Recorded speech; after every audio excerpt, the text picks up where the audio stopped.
and welcome to today's edition of Culture here on I-24 News. I'm Michal Divon. Thank you for being here with me today. On our show, we'll talk about Bob Marley in honor of the 70th anniversary of his birth.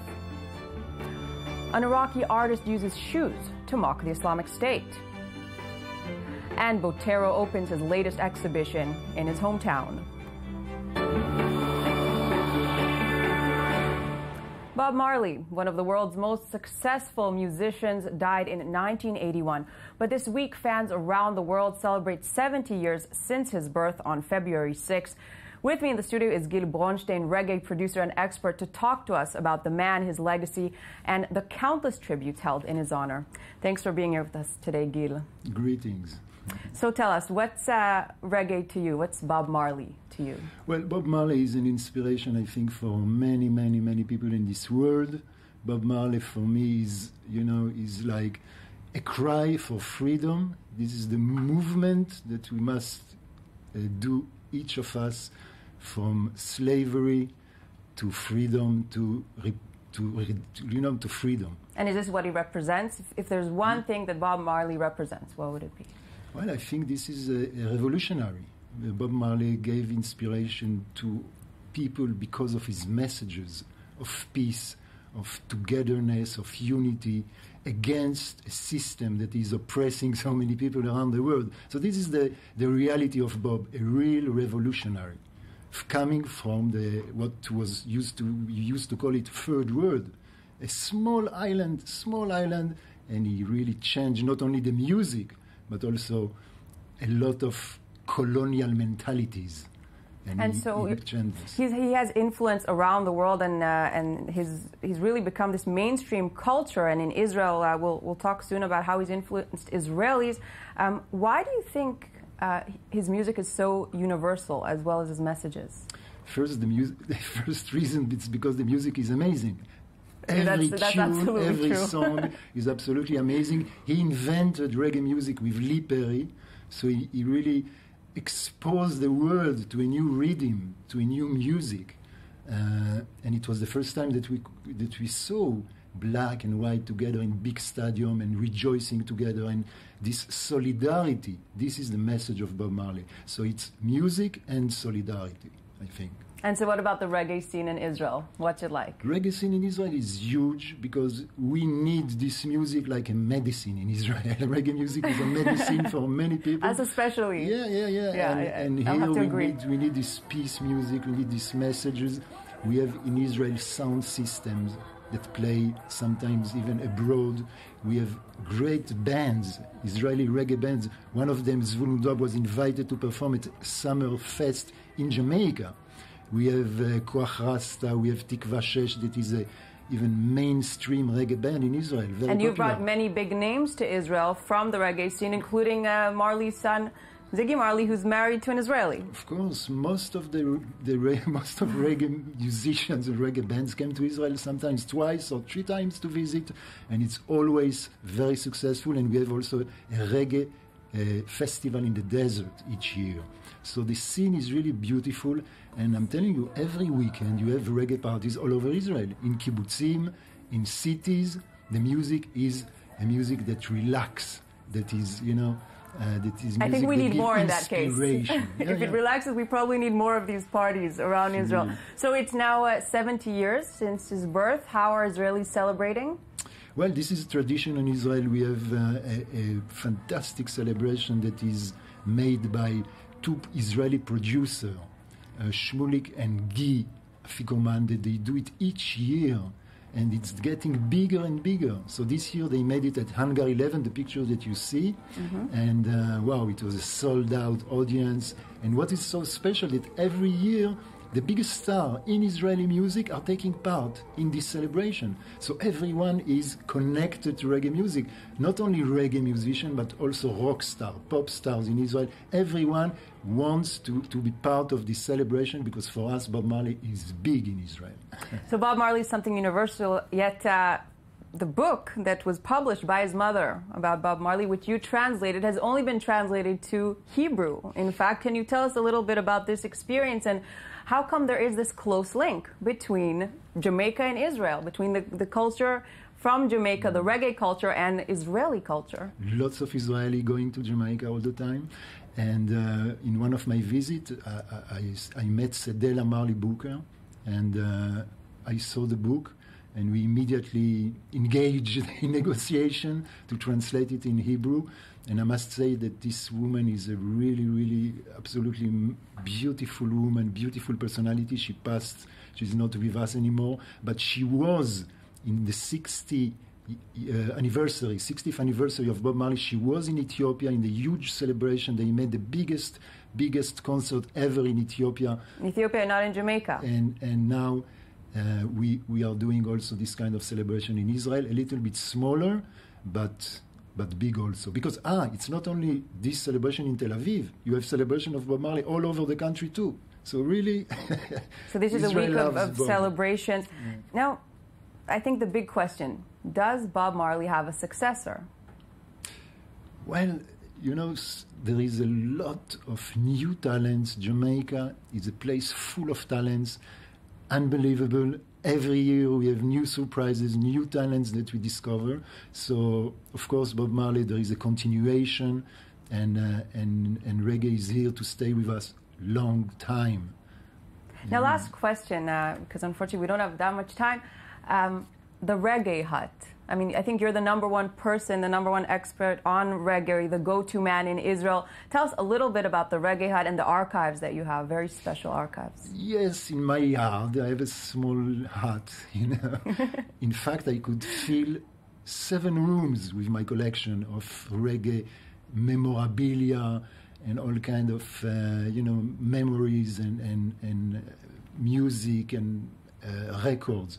But this place is like a place that a lot of people are coming to just get information. Is it open for visits? Is it like a mini museum? No, you are invited to call me, and if you are on your way to Jamaica, or if you are a student and you want to learn more about the black man history, because reggae music is connected to the history.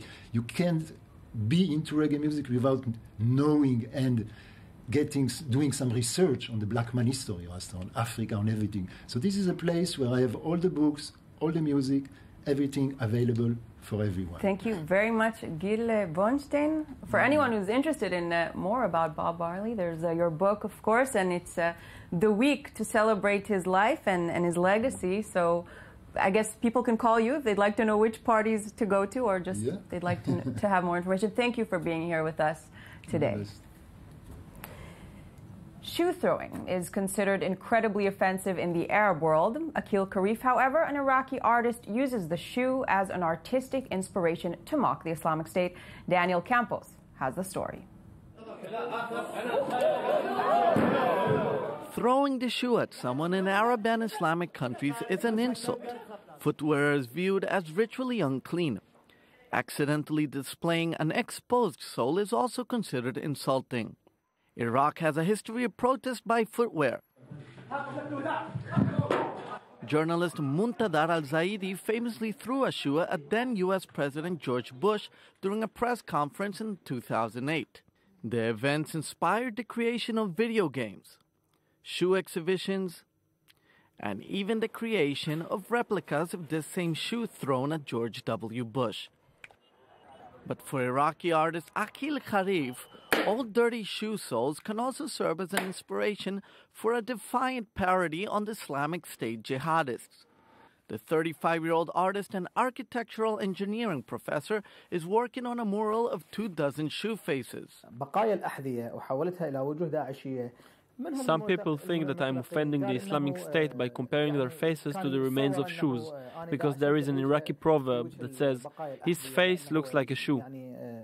But from my philosophic point of view, I think that a shoe will get consumed earlier if you use it more. The brave controversial artist spends hours digging through the market trash, searching for remains of shoes. Akil Karif is sometimes mocked for searching through trash, but wants to convey the idea that rubbish is not harmful and can be used for useful things. The artist has already exhibited his previous works at the Venice Biennale in 2013. I cannot push the Islamic State militants to leave my country by doing this work, but I am sure that they will be embarrassed. Akil Karif believes he's no more important than someone who defends his country and carries a weapon and goes to confront the enemy face to face. Willing to die for what he calls a true cause, the artist will continue to fight for his freedom of artistic speech, even if that means risking his own life. Painter Fernando Botero brings the circus to the people in his native hometown of Medellin. The Museum of Antioquia, which boasts the world's largest collection of the artist's work, now displays his latest. David Gombing brings us the story. Medellin is a city once known for its dangerous drug cartels. This metropolis is also the birthplace of the most famous South American artist, Fernando Botero. Sculptor and painter, it is shapes of voluptuous women that gave the artist his brand. The general public also knows him for his circus scenes and also for the painting of religious figures. At age 82, he is a true star of the art in South America, particularly in Medellin, where he is praised by the local population. The Museo de Antioquia is one of the most respected museums in the country. It is here that in the past he exhibited his religious-themed works. And now, it's circus time. An event with a huge publicity buzz. The maestro himself decided to take care of the advertising campaign. A metro train painted entirely by Botero, making his art available for everyone. It is the object of real pride for the people of Medellin. An exhibition that gave a reason to the maestro to perform a public release by going to the exhibit by subway and by foot. Botero's down-to-earth approach makes him even more popular among city residents. He liked the decoration. It is very happy in Medellin, and we are very happy to see that it begins to set the mood. He was very happy with the subway. The Museum of Antioquia has in recent years been fortunate to receive many gifts of the famous artist. Sketches, paintings, sculptures. Besides the circus, it has in its permanent collection more than 187 works of the maestro, more than any other museum in the world. And joining me now in studio is Avri Rosentzvi. Thanks for being here, Avri. Thank you, Michal, for being here. No, thank you. So you're going to talk to us about comics, I believe? Yes, like always. What like do you have most to say of the about time. comics today? Well, today we're talking about a very exciting new book called The Sculptor by Scott McCloud. Now, this is a monumental new book, 500 pages. But before I tell you about the book, I need to tell you a little bit about the man. Right, he's a big name in comics, He's although a very big our name viewers in might comics. not be familiar with him. Our viewers might not be, but in 1993, he released a book called Understanding Comics, which is really a seminal work in the history of comics. It's a comic book about comics. It teaches you how to understand comics. It talks about the power of comic books, why it's such a great medium, which I love so much. You do? I'm shocked. Yeah. Shocking news. And he really, and since then he has released books called Making Comics and Reinventing Comics, about comics in the digital age. He's really the big guy on he's the comic guru. And now he's releasing his new book, The Sculptor, which is a narrative book. Which people are already calling his magnum opus, or one of the most exciting books of the year, even though we're just in February. And it's very interesting. It's a book about a sculptor who makes a deal with death to have the power to sculpt anything out of anything, but he only has 200 days to live.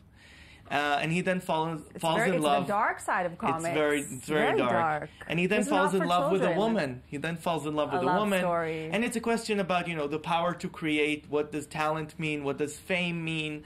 And he uses every sort of stylistic trick in the book to convey his ideas. People are saying it's a tour de force of the comic medium.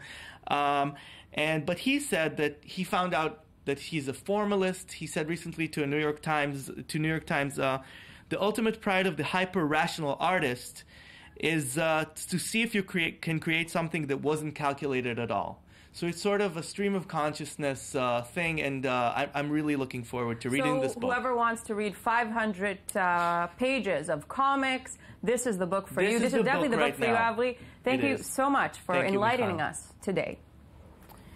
Now, we leave you with this lovely video made by Israeli musicians in honor of Bob Marley's birthday. It's an a cappella version of one of Marley's biggest hits. Enjoy.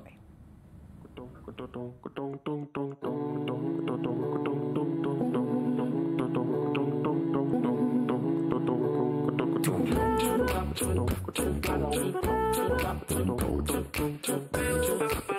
you get love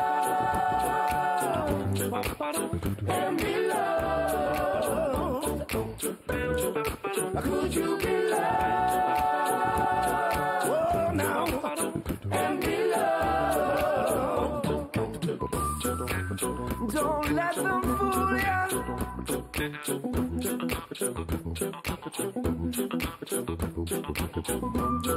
Or even try to school ya.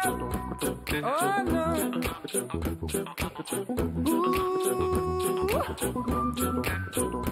We've got the mind of our own, so go to hell if what you're thinking is not right. Love will never leave us alone. I end the darkness and must come out alive.